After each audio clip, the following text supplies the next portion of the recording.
Hello everyone, welcome back again. आज की इस वीडियो में हम बात करने चल रहे हैं फाइनल अकाउंट के सेकंड पार्ट के बारे में। इस वीडियो में हमने इंक्लूड किया है 3 ऐसे क्वेश्चंस जो आपके पेपर में देखने को मिल सकते हैं। सर ये क्वेश्चन आपके आईसीआई मॉड्यूल से लिया हुआ है। क्वेश्चन कौन से हैं सर? Illustration number 12। 13 इलस्ट्रेशन में से सिर्फ एक इलस्ट्रेशन चूज़ किया जिसका वेटेज है 10 मार्क्स का। अगर पेपर में देखने को मिला तो मज़ा आ जाएगा। कुछ इसमें बेसिक एडजस्टमेंट है जो कि ईजिली आप कर लोगे। जो टेक्निकल एडजस्टमेंट है वो मैं आपको बताने वाला हूँ। और हमने लिया प्रैक्टिकल क्वेश्चन में से 2 क्वेश्चन। अगर क्वेश्चन 5 मार्क्स का बना, लाइक नवंबर 2018 का पेपर अगर आप देखो तो क्वेश्चन फाइनल अकाउंट से 5 मार्क्स का आया था। मई 2018 का पेपर देखो, फाइनल अकाउंट से 15 मार्क्स का आया था। तो हमने इनिशिएटिव लिया, हमने आपको बोला इस साल 10 मार्क्स का बन सकता है आपके जून के पेपर में।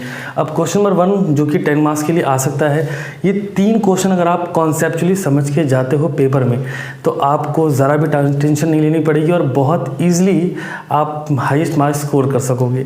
तो आईसीआई मॉड्यूल लीजिए, नोटबुक लीजिए और साथ में कैलकुलेटर रखिए। शुरुआत करते हैं। सबसे पहले हम लोग करने वाले हैं इलस्ट्रेशन नंबर 12। 6 एडजस्टमेंट हैं जो बच्चों ने हमसे पूछा था, वो पूछा था 3, 4, 5। और हाँ, स्टार्ट करने से पहले एक अपील या आप कह लीजिए आपके लिए इन्फॉर्मेशन है। वीडियो शाम को 6 बजे पब्लिश हो रहा है। कल का वीडियो थोड़ा लेट हुआ था, कुछ टेक्निकल इशू थे। शाम को 6 बजे पब्लिश हो रहा है। तो आपके लिए एक बहुत लाइबिलिटी है सर, ये बहुत बड़ी लाइबिलिटी है। मालूम है थोड़ी बड़ी लाइबिलिटी है, बट येस शाम को 6 बजे पब्लिश करता हूँ। तो ये जो वीडियो मैं शूट कर रहा हूँ early in the morning shoot कर रहा हूँ। तो आपका काम सिंपल है, रात तक वीडियो देख लीजिए। अगर आपको किसी भी पॉइंट पर किसी टॉपिक पर डाउट है, उस टॉपिक से रिलेटेड मुझे कमेंट करिए, बिकॉज जो सेकंड पार्ट होगा उसी टॉपिक का होगा, आपको ही पता है ना। तो जो बच्चे लाइक कुछ बच्चों ने एवरेज ड्यू डेट का किया था, जो वो वीडियो मैं लाऊंगा। इस 6 डेज चैलेंज जो हम लोग ले रहे हैं ना, ये second part, second video, second day आपको मिल रहा है विदाउट एनी गैप।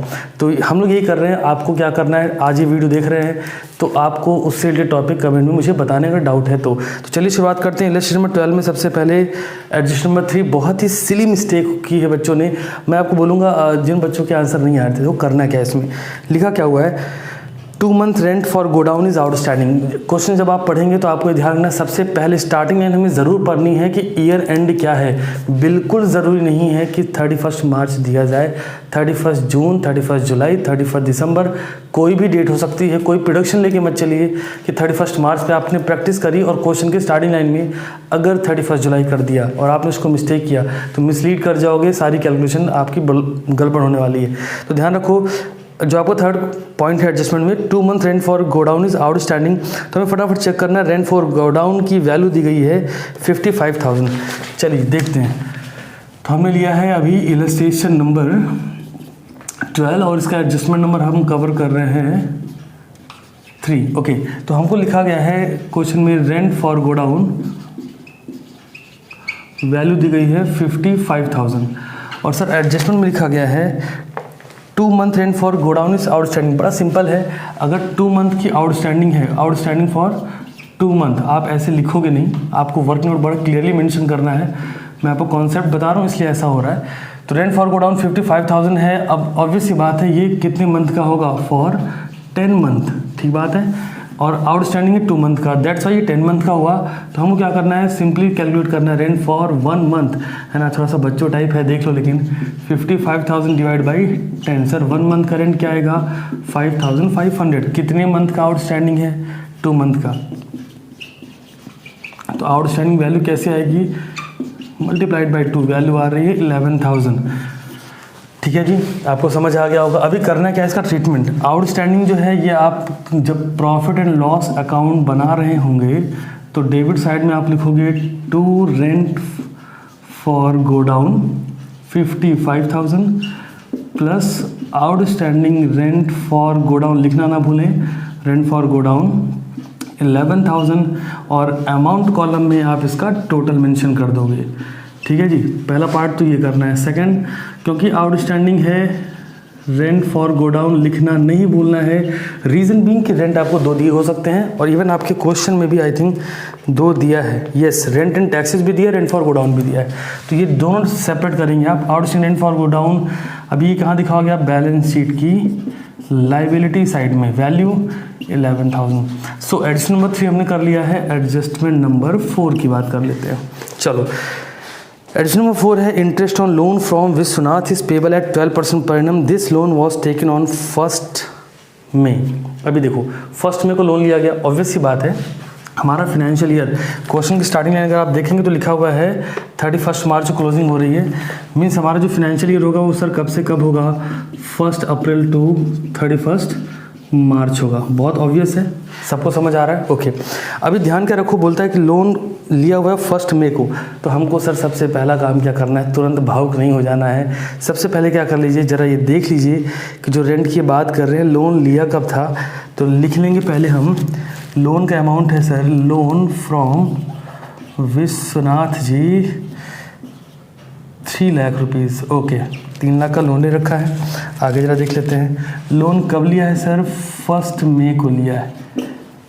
तो ध्यान क्या रखोगे आप, बहुत ही सिंपल सी लाइन है, अगर उन्होंने 1 मई को लोन लिया हुआ है तो जो हमारी कैलकुलेशन अप्रैल का मंथ हट गया, रिमेनिंग मंथ कितने हैं, 11 है, ऑब्वियस सी बात है। तो हम यहाँ लिखेंगे interest on loan 3 lakh, rate दिया गया है क्वेश्चन में, देखिए जहाँ पे आपका वैल्यू दी गई है ना, loan from Vishwanath 3 lakh rupees, और एडजस्टमेंट नंबर 4 देखिए तो 12% का रेट है, इंटू 12%, और मंथ की कैलकुलेशन करेंगे 11/12।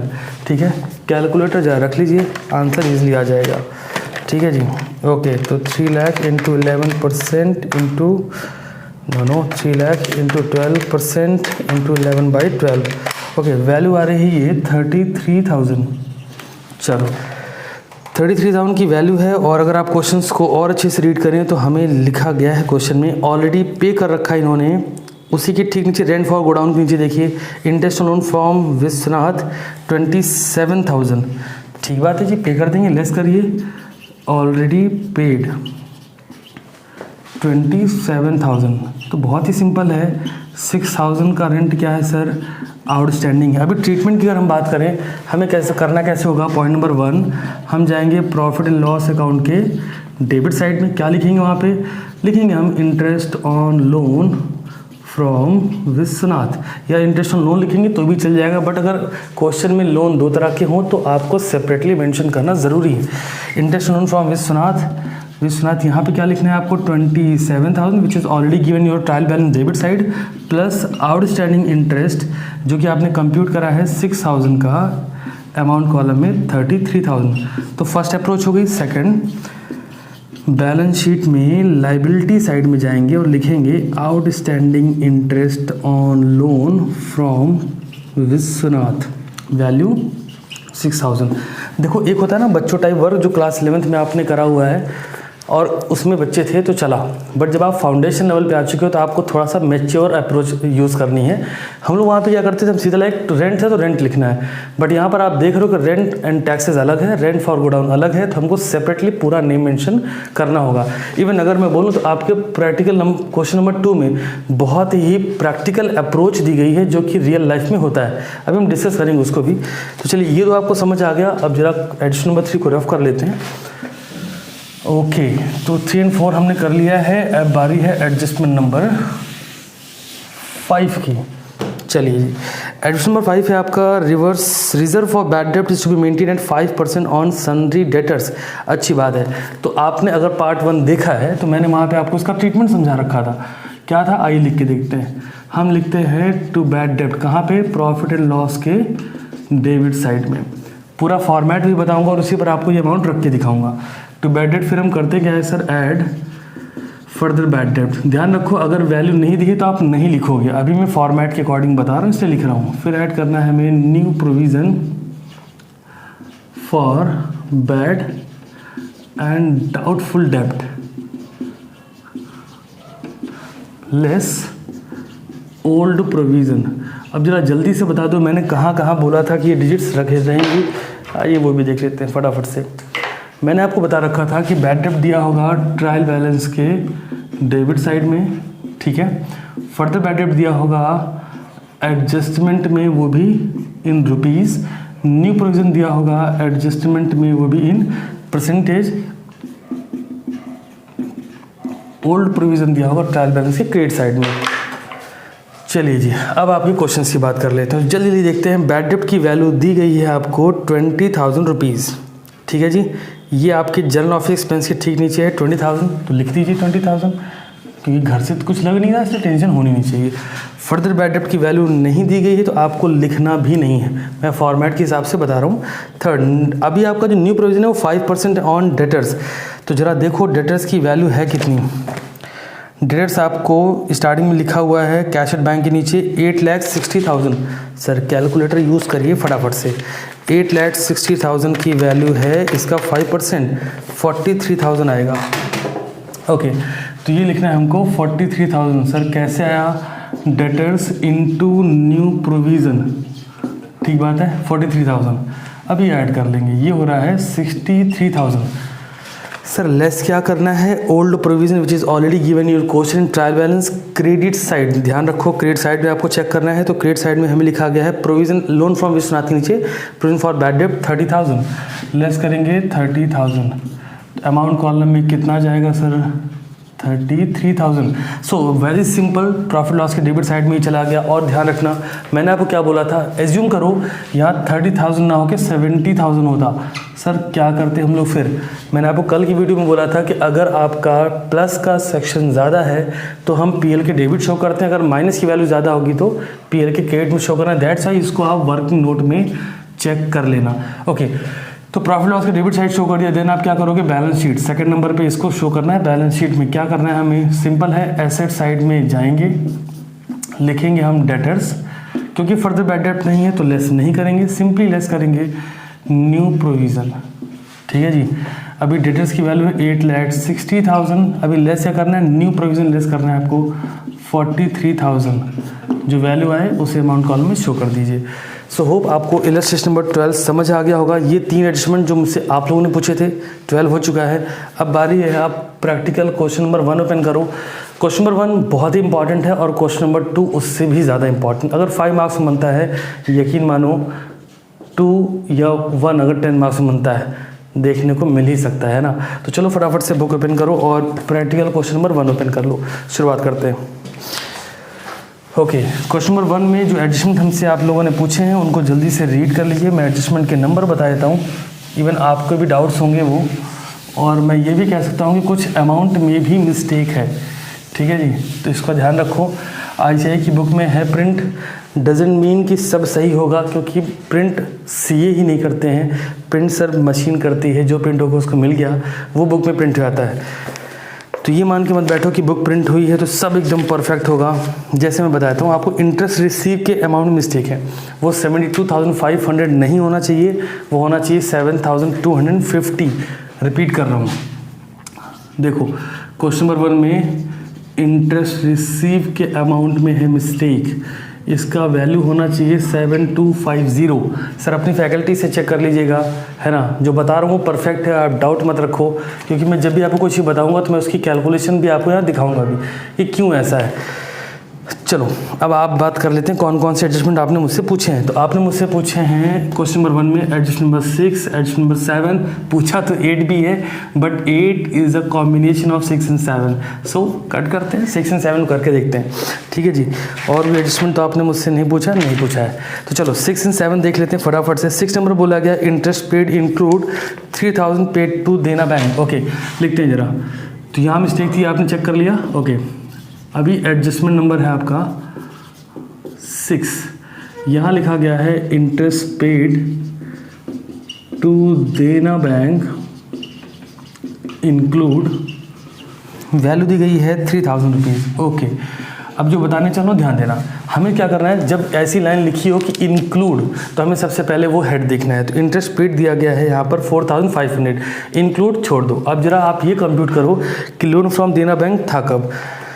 उसी के ठीक ऊपर लिखा गया लोन फ्रॉम देना बैंक 12% के रेट से। जरा देखो अभी ये वर्किंग नोट हो रहा है sir, loan from Dena bank, है ना, बैंक का नाम भी अच्छा है, Dena bank, at the rate of 12%। Value दी गई है 1 लाख रुपए। अच्छा अमाउंट है, सस्ता लोन लिया है, बट ठीक है, 1 लाख का 12% निकालना है। But before applying any interest rate, remember जो चीज़ बोल रहा हूँ ध्यान सुनना। आप ये क्वेश्चन बहुत स्मार्ट गेम खेला। एडजस्ट नंबर 4 देखो, 6 7 को समझने के लिए, 6 को समझने के लिए आपको 4 समझना ज़रूरी है। 4 नंबर बोला गया the loan account from Dena bank, देना बैंक का लोन अकाउंट है। अब देखो स्टार्टिंग में वैल्यू थी 50,000, जो वैल्यू स्टार्टिंग में थी हमें लोन उसी पे देना है। रीज़न बीइंग जो नेक्स्ट लोन लिया जरा देखो कब लिया है, 31 मार्च 2016, मतलब at the end of the accounting year. अगर कोई loan end of the accounting year लिया है तो उसका जो इंटरेस्ट रेट होगा वो नेक्स्ट फाइनेंशियल ईयर से स्टार्ट होगा और उस फाइनेंशियल ईयर में दिखाया जाएगा। इस फाइनेंशियल ईयर के लिए इंटरेस्ट नहीं चार्ज होगा। तो बहुत ही सिंपल है, क्या करोगे सर, 50,000 पर इंटरेस्ट चार्ज करो, सिंपल है ना। 1 लाख से मतलब नहीं होगा। पॉइंट समझ आ गया है सबको। 50,000 का 12% वैल्यू आएगी 6,000। अगेन रिपीट करता हूँ, आपको क्या करना है, जरा उस वैल्यू को चेक करो। जो आपको एक लेजर अकाउंट बना रखा है लोन फॉर्म देना बैंक का, वहाँ पे लिखा क्या है सर, बैलेंस था 50,000 जो स्टार्टिंग में लोन ले रखा था, और जो 31 मार्च को मतलब क्लोजिंग डेट पे लोन ले रहा है तो उसका इंटरेस्ट नेक्स्ट ईयर से स्टार्ट होगा। तो हमें लास्ट का 50,000 नहीं कंप्यूट करना है। स्टार्टिंग के 50,000 पे 12% का इंटरेस्ट था, लगा दिया 6,000। अब बोला गया था हमसे इंटरेस्ट में इंक्लूड है, तो लेस करो, लेस इंटरेस्ट ऑलरेडी पेड। कितना पे कर चुके हैं सर, 3,000। ओके, तो जरा लेस कर लीजिए।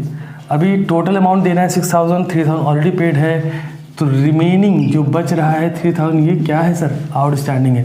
ट्रीटमेंट की बात कर लेते हैं, क्या ट्रीटमेंट मिलेगा। तो पॉइंट नंबर 1, प्रॉफिट लॉस के डेबिट साइड में लिखा जाएगा टू इंटरेस्ट ऑन, या सिंपली क्योंकि पेड दिया है ना तो टू इंटरेस्ट पेड लिखो 4,500 जो ऑलरेडी गिवन है, इसमें 3,000 इंक्लूड है, ओके है। और जो हमारा आउटस्टैंडिंग है plus outstanding interest on loan. Hope आपको समझ आ रहा होगा। देखिए कॉन्सेप्चुअल पढ़ेंगे ना तो डाउट बचेंगे नहीं। तो पहला पॉइंट क्लियर है। पॉइंट नंबर 2, क्योंकि एडजस्टमेंट है, दो ही प्लेस पर नहीं जाते, है ना। अब क्या करेंगे, हम बैलेंस शीट के लाइबिलिटी साइड में मूव करेंगे और सर हम दिखा देंगे outstanding interest on loan from Dena bank, value है 3,000 rupees. So clear, adjustment number 6 हो चुका है। अब बारी है एडजस्टमेंट नंबर 7 को क्लियर करने की। होप आपको समझ आ रहा होगा। देखिए कॉन्सेप्चुअल स्टडी के बहुत सारे फायदे हैं, है ना, क्योंकि हमको सिर्फ फाउंडेशन नहीं क्लियर करना है, हमें आगे IPCC first group, second group, C inter और फिर articleship training, then final group, बहुत पढ़ाई करनी है। तुक्का लगा के क्लियर होने से अच्छा है कि ना क्लियर हो। बहुत सिंपल लाइन बता रहा हूँ आपको, करिए क्या, खूब एफर्ट डालिए। और वैसे हम लोग सीडीएस का चैलेंज लेके चल रहे हैं एंड आई बिलीव कि आप 6 घंटे मिनिमम पढ़ाई कर ही रहे हो। इस 6 दिन में अकाउंट हमें क्लोज करना है एनी हाउ। ये रीज़न है कि मैं बैक टू बैक वीडियो डाल रहा हूँ कि जो आपके डाउट्स वो भी क्लियर हों। चलो तो देखते हैं। एडजस्टमेंट नंबर 7 लिखा है interest receive represent 1,000 from the Sunny debtors, okay report and the balance on investment deposit. अब जरा मेरी बात समझना, मैंने आपसे बोला यहाँ पर जो वैल्यू बुक में प्रिंट है वो है 72,500 विच इज़ क्वाइटली रॉन्ग, और ये पूरी तरह से गलत है। मेरी बात यकीन मानो, गलत है मतलब गलत है, सोचना ही नहीं आपको, है ना। अब जो बता रहा हूँ उस पर ध्यान दो। क्या होना चाहिए इस अमाउंट को सर, 72,500 की बजाय क्या होना चाहिए, 7,250। जरा बताओ रेक्टिफिकेशन ऑफ एरर में ये कौन सी एरर है ना, कमेंट करके बताना मुझे, है ना। तो ठीक है, एरर हो गई, किससे हुई सर, ऑब्वियस सी बात है अकाउंट क्लर्क से या फिर प्रिंट करने वाले से। बट हमें क्या करना है, आइए देखते हैं। तो बोल रहा है interest receive represent 1,000 from the sun debtor, means इस वैल्यू में, पहले यहाँ लिख लेता हूँ इसको, इंटरेस्ट रिसीव 7,250, यही सही है, यही सही है, ठीक है। इसमें इंक्लूड है, कितना इंक्लूड है, डेटर्स वाला 1,000, ओके। तो जो रिमेनिंग 6,000 है सर, ये किसका होगा, बोल रहे हैं इन्वेस्टमेंट एंड डिपॉजिट का, okay. Interest on investment and deposit, चलिए जी समझ आ गई बात।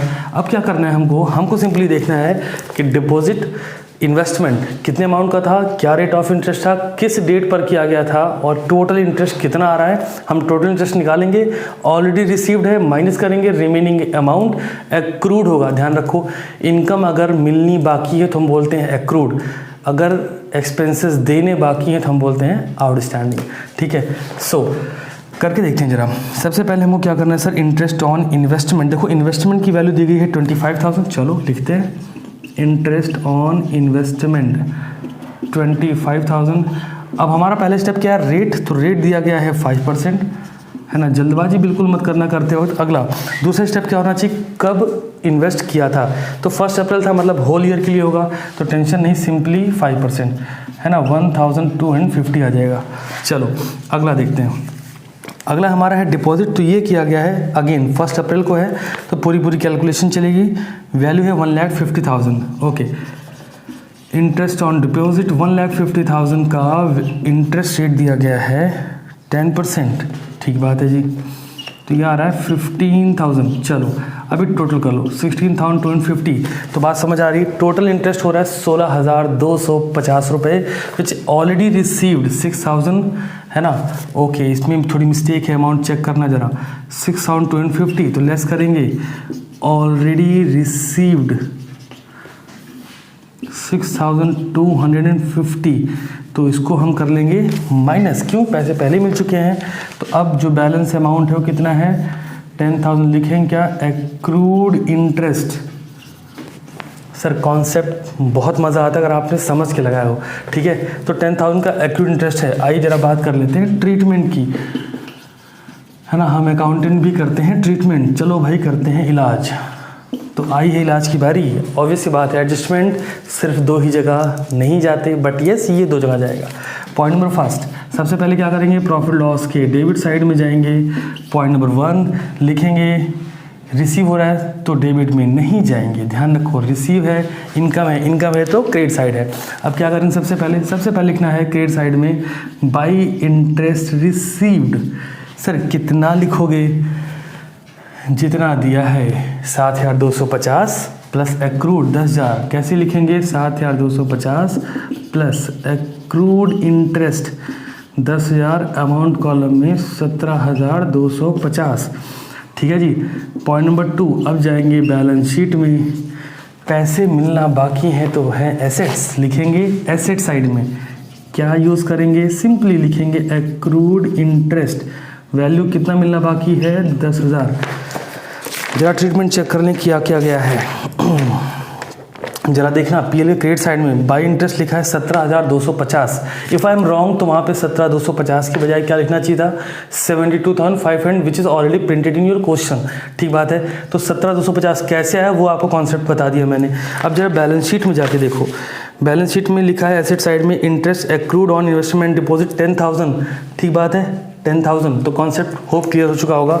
तो चलिए जी, 6, 7 हो चुका है, 8 बता चुका, उसी से रिलेटेड है तो आपको बताना नहीं मुझे। अब बारी है प्रैक्टिकल क्वेश्चन नंबर 2 की। वेरी इंटरेस्टिंग क्वेश्चन और बहुत ही टेक्निकल एंड प्रैक्टिकल क्वेश्चन है। तो चलो इसको रफ करते हैं। क्वेश्चन नंबर 2 जल्दी से आप रीड कर लो, है ना, थोड़ा स्पीड में रीड करिए, जिससे आपको पता होना चाहिए कि डाउट्स कहाँ कहाँ पर हैं। फिर मैं आपको बताता हूँ करना क्या है। और अच्छी बात क्या है, जिस भी बच्चे ने पूछा था, बहुत स्मार्ट बच्चा है, उसने ये नहीं लिखा कि कौन से पॉइंट पे डाउट है, उसने कहा सर पूरा क्वेश्चन में डाउट है। और सच बात है, क्वेश्चन थोड़ा सा टेक्निकल है, बट सच बोलूँ तो टेक्निकल नहीं है, प्रैक्टिकल है। क्योंकि रियल लाइफ में क्या होगा कि जब भी आपकी कंपनी होगी तो वहाँ कोई एक एम्प्लॉय की सैलरी नहीं होगी, कोई एक ट्रेनी का पेमेंट नहीं होगा, है ना, नंबर्स ऑफ एम्प्लॉयज़ होंगे। हाँ ये सच बात है, जब भी किसी का आउटस्टैंडिंग एक्रूड होगा तो वो कुछ ही का होगा, बट यस अगर आपकी कंपनी तो 10 से 20 एम्प्लॉय से ज़्यादा होंगे, उसमें से 4 से 5 का एक्रूड या आउटस्टैंडिंग हो सकता है। चलिए क्वेश्चन से शुरुआत करते हैं। ओके जी, तो क्वेश्चन नंबर 2 है संगीता एंड कंपनी। तो हम क्वेश्चन की स्टार्टिंग करेंगे एंड पॉइंट से। एक बच्चे ने मुझसे पूछा था प्रॉफिट लॉस कैसे बनता है, पार्ट 1 को जरा ध्यान से देखो, जो सेकंड लाइन का गैप था वहाँ पे मैंने ट्रिक बताई थी, वर्क करना ईजिली होगा। चलो अब देखिए, ऑन जुलाई 1 लिखा गया सबसे पहला, you are required to calculate, पता तो होना चाहिए ना कैलकुलेट क्या करना है। ओके टाइम है अभी। तो you are required to calculate, पहला पॉइंट है amount of salaries which would be charge to the profit and loss for the year ended 31 December 2016। ठीक बात है जी, 31 दिसंबर 2016 हमें करंट ईयर दे रहा है 2016, ध्यान रखना। और ऊपर क्या लिखा, जरा वो पढ़ लो, Sangeeta and company employed team of 8 worker. चलो भाई पहले इसको सेपरेट करो, फाउंडेशन वाले बड़ी स्मार्ट है, इसको ऐसे लिख सकते थे, बट ऐसे लिखने के बजाय क्या करा इन्होंने 8, क्या आपका ध्यान ना पड़े, है ना, तो हमें ध्यान पड़ेगा, underline 8 worker. Okay 30,000 per month. चलो भाई 30,000 पर मंथ कौन सी ईयर में दे रहे हैं सर, 2015 में। जो पॉइंट बता रहा हूँ उनको ध्यान से अंडरलाइन करते चलना। फिर स्टार्ट हो रहा 2016 से, सैलरी 10% रेज कर गई, अच्छी बात है, रेज करने दो। 2016 में सैलरी कितनी आ रही है, 33,000 पर मंथ। 2 पॉइंट हो गए। अब जो बता रहा हूँ उस पर ध्यान दो। ऑन जुलाई 1, 2016 2 ट्रेनीज, अगेन कैसे लिखा इन्होंने, बट अच्छी बात है, 2 ट्रेनीज, और 2 ट्रेनीज की सैलरी दे रहे हैं 21,000 पर मंथ। ठीक बात है। The work force paid salary, ये बड़ी इंपॉर्टेंट लाइन है, इनकम टैक्स में बेसिकली यूज़ होती थी, आपके क्वेश्चन में भी आ गई है, लिखा है first working days. That means अगर किसी को सैलरी मिलनी है दिसंबर में तो वो मिलेगी जनवरी में, किसी को सैलरी मिलनी है जनवरी में तो वो मिलेगी फरवरी में। ये बात बहुत इंपॉर्टेंट है, ध्यान रखना। अब सिंपल कैलकुलेशन है, पॉइंट नंबर 1 को कवर करते हैं ज़रा जल्दी से। 1 मंथ का एरियर भी है सर, एक पॉइंट ये है, सेकंड ये है, थर्ड ये है, फोर्थ पॉइंट लिखा हुआ है एरियर्स ऑफ सैलरी। सर 1 महीने की आउटस्टैंडिंग है। चलिए अब पॉइंट नंबर 1 देखते हैं कैसे होगा। सिंपल रखते हैं, 33,000 मल्टीप्लाइड बाई 8। क्या कंप्यूट कर रहे हैं सर हम लोग? सैलरी, ठीक है। सैलरी 33,000 मल्टीप्लाइड बाई 8 और 21,000 मल्टीप्लाइड बाई 2। क्यों बोल रहे हैं ऐसा हम? क्योंकि कंप्यूट करने को कब बोल रहा है? 2016 में। 2016 में सैलरी कितनी है? बहुत सिंपल रखो, बहुत हौश पौश मत करना। 33,000 है, सीधा मल्टीप्लाई करो तो जो वैल्यू आएगी अभी हम इसको लिख देंगे। चलो ये हो गया, कर ही देते हैं, किस लिए।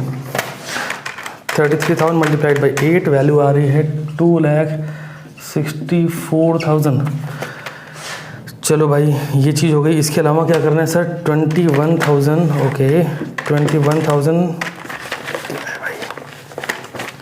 21,000 मल्टीप्लाइड बाई 2, ये आ रहा है 42,000।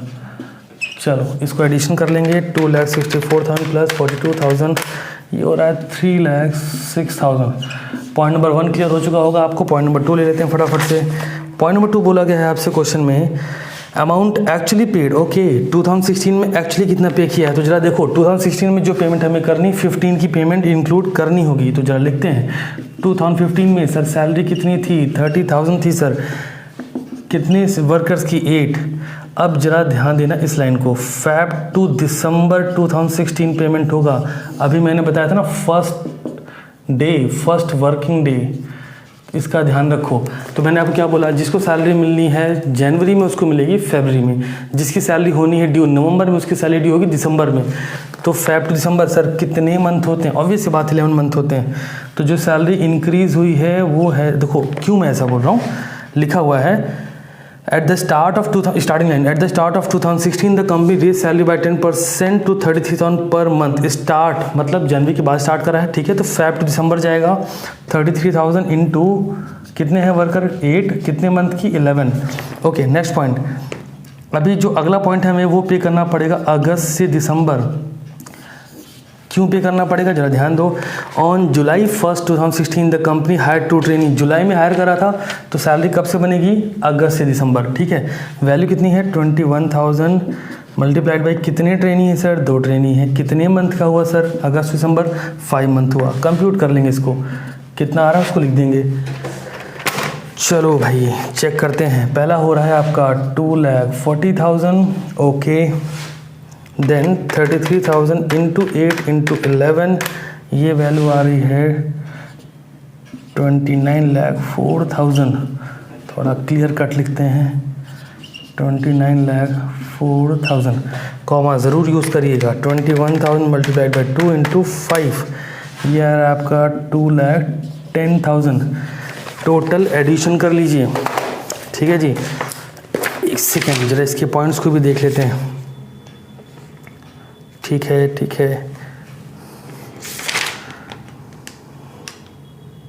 ओके ठीक है।